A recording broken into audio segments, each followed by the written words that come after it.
बघा ना मंडळी, फक्त 15 मिनिटात कुकरवाली मिसळ बनवली आहे। तेलामध्ये जिरं, कढीपत्ता, कोथिंबीर, हळद, मटकी टाकायची, चवीपुरतं मीठ, 1.5 ग्लास पाणी घालून कुकरला 2 शिट्ट्या करून घ्यायच्या आहेत। आता मी इथे हे सगळे खडे मसाले हलकेसे भाजून घेणार आहे। याचं सगळं प्रमाण पहिल्या कमेंटमध्ये तुम्हाला मिळून जाईल। सुका मसाला सुद्धा इथे तयार झाला।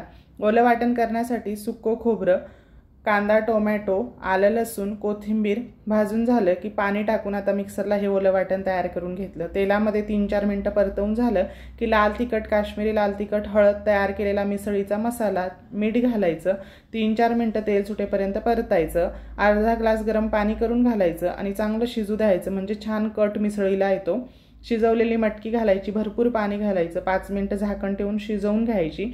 कोथिंबीर घालायची, मस्त झणझणीत चमचमीत अशी मिसळ आपली बनवून तयार झाली। व्हिडिओ आवडल्यास एक लाईक आणि जास्तीत जास्त शेअर करा। धन्यवाद।